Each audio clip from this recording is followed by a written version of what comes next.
وعلیکم السلام ورحمۃ اللہ وبرکاتہ۔ بھائی نے پوچھا ہے کہ فرض نمازوں کے بعد اجتماعی دعا کی شرعی حیثیت کیا ہے؟ بھائی سب سے پہلے تو یہ بات ذہن میں رکھیں کہ دعا ایک عبادت ہے۔ اللہ تعالیٰ فرماتے ہیں وقال ربکم ادعونی استجب لکم ان الذین یستکبرون عن عبادتی سیدخلون جہنم داخرین۔ تمہارے رب نے فرمایا ہے کہ مجھ سے دعا کرو، میں تمہاری دعا کو قبول کروں گا۔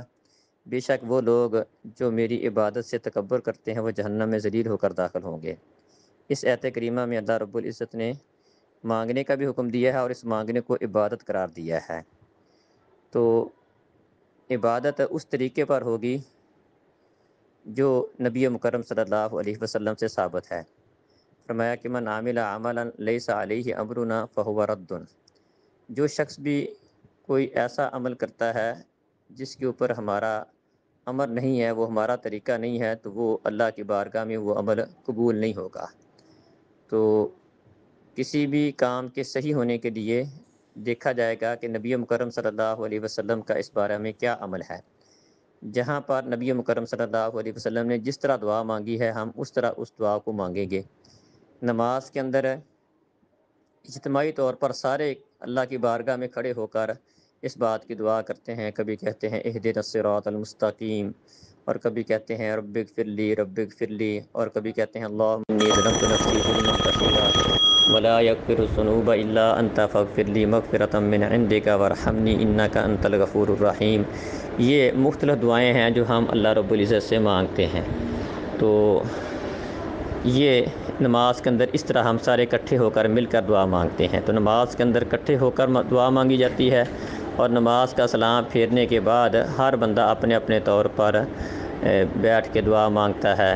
سلام پھیرتے ہی اللہ اکبر استغفر اللہ استغفر اللہ استغفر اللہ، اور اس طرح دیگر کئی ایک دعائیں رب اعنی علی ذکرک و شکرک و حسن عبادتک اور دیگر کئی اذکار نماز کا سلام پھیرنے کے بعد اپنے اپنے طور پر اس کو کیا جاتا ہے۔ یہ نبی مکرم صلی اللہ علیہ وسلم کا طریقہ کار ہے۔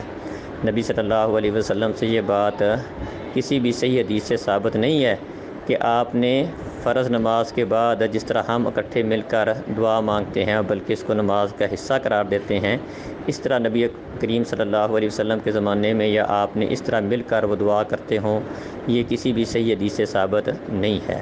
لہٰذا دعا مانگنی چاہیے، ضرور مانگنی چاہیے۔ جو دعا نہیں مانگتا، دعا سے تکبر کرتا ہے، اللہ رب العزت کو وہ لوگ بالکل پسند نہیں ہیں، اور آپ نے فرمایا کہ ایسے لوگ جو دعا سے تکبر کرنے والے ہیں، اللہ سے نہیں مانگتے، اللہ ان سے ناراض ہوتا ہے، اور ایسے لوگوں کے لیے فرمایا کہ جہنم میں ذلیل ہو کر داخل ہوں گے۔ جو اللہ سے مانگنے سے اعراض کرتا ہے، تکبر کرتا ہے، اللہ سے نہیں مانگتا، اسے اللہ سے مانگنے سے شرم آتی ہے، لیکن اس کا مانگنے کا طریقہ وہ والا اختیار کریں گے جو نبی مکرم صلی اللہ علیہ وسلم نے کیا تھا۔